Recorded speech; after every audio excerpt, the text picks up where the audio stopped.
Today we're going to be talking about my CR10S PRO lattice stress testing and stringing, and I'm talking about only my CR10S PRO, not the entire Creality series that they issued CR10S PRO, just my particular one, and I'm trying to figure out what the problems may be. So don't go anywhere as I'm going to talk about lattice stress testing, Z-hop, infill, and how they all depend with each other, okay? Once I dialed in the settings on the travel speed, we got good looking walls. On the 3D cubes, I got good prints and good walls without chatter. So as we saw, the walls started printing okay, everything is good with the walls as long as you respect a few laws of physics, and the laws are don't interchange the travel speed with the print speed. So basically the print speed of the wall, inner wall, infill, they all have to be the same, and do not let your nozzle travel diagonally, because if it travels diagonally it all goes to this. And the problem was, what if I try to print something that's complex, that involves multiple calculations on the travels, including two or more axes traveling at the same time? And we saw what happened. This happened, and it's terrible. So without further ado, I started diving into this issue. How can I make these type of prints, which are intense lattices, to print as the walls, basically, which are kind of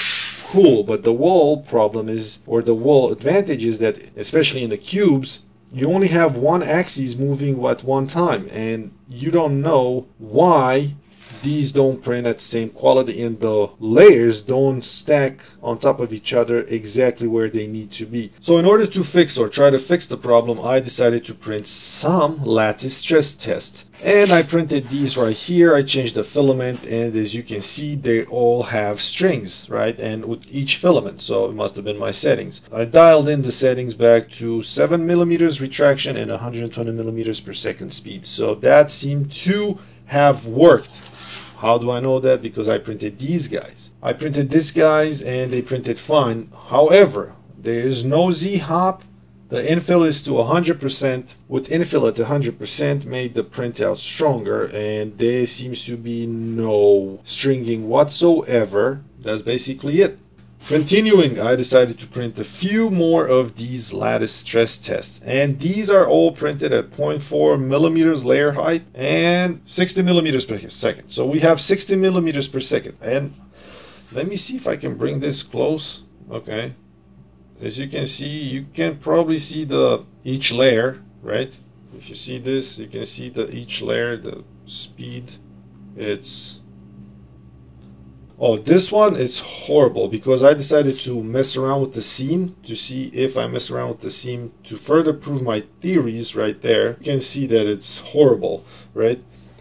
So I changed the random seam right here to see if this affects it, and it does affect it. If we compare with this one right there, you can see that the walls are better. So basically is this: randomizing the nozzle travel wreaks havoc on your printouts, especially on lattices. And this one right here, it's printed at 40 millimeter speed, no hop, short seam, infill to 100%. This is, now let's take these two and try to look at them in the same light and see if there is a difference. Yeah, so as you can see, the 60 millimeters per second has the layers seem to be like further distanced than the one at the 40 millimeters per second. As I said, I printed these with all the speeds at the same value, inner, outer, infill, and everything at the same value. Well, now from this angle, they both seem to have the same amount of discrepancy in the wall. They seem to be identical. So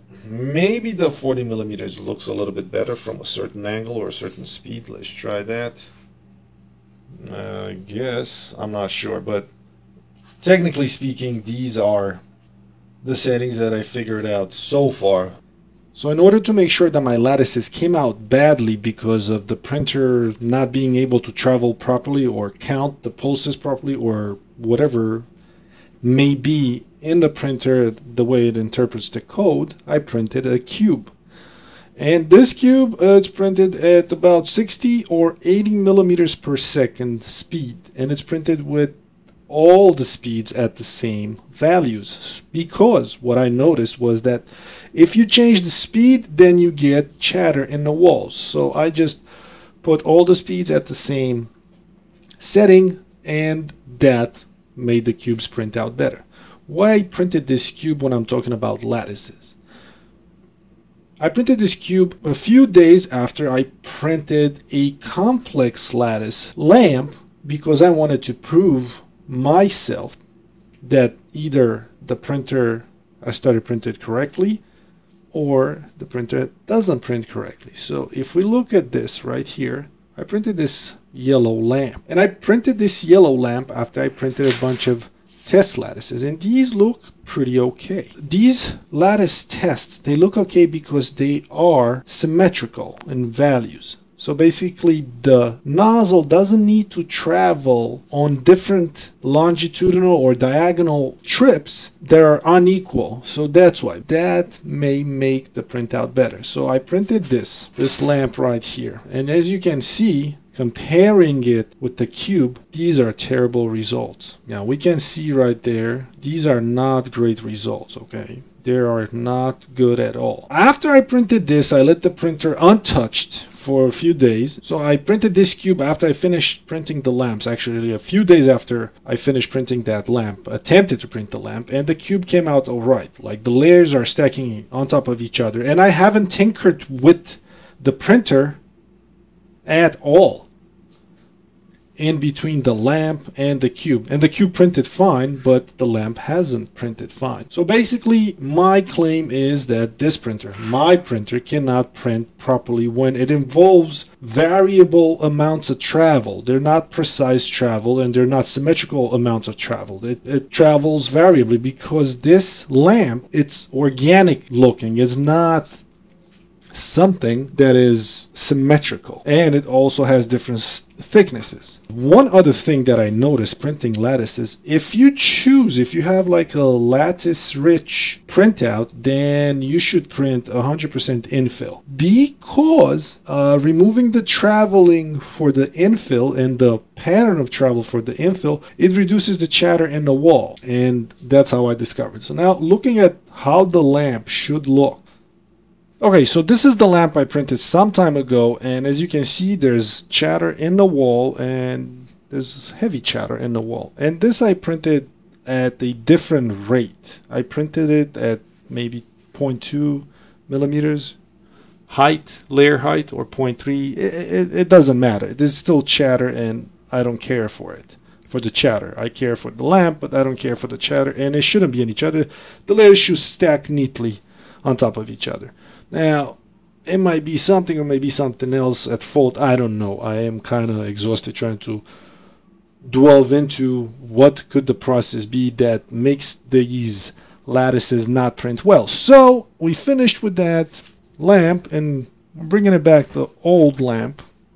So this lamp has printed terribly if you look at the walls, and this is a 0.4 layer height, and the cube is also a 0.4 layer height, and you can see that the cube prints, I think it's splendid from where I started to where I got it. Like, let's do a little quick comparison. Okay, that's the difference right there. This is the cube I printed after the lamp. The lamp came out wrong, or came out poorly. The quality was poor, so I have no working solution for printing a more complex shape or a more intricate shape. And right there, it's broke because they have the tendency to warp upwards. I think it's my cooling, and the air doesn't kind of go at the tip of the nozzle, so that's why. But anyway, it broke it, and then I stopped the print. Anyway, it needed to be stopped because the quality was terrible. So lattices are still a mystery on this printer. My printer, not all CR10S Pros. Just my CR10S Pro. Moreover, I wanted to say that I printed the lamp at 40 millimeters speed. All the speeds were set at 40 millimeters per second, and the cube was set at 60 or 80 millimeters per second. And as you can see, the cube printed well compared with the lamp and its lattices. So technically speaking, at 40 millimeter speed, lattice printing should print exceptionally, my opinion, and it doesn't. So that's it. There's no ifs, ands, and buts. I got the cubes to print right with all kinds of tweaks and settings, but I haven't got the lattices to print right. So what can it be wrong? Like if the cube prints right, why wouldn't the lattice print? My CR10S Pro is not what it should be. I'm not sure what the issues are, but basically it doesn't print well. Done deal.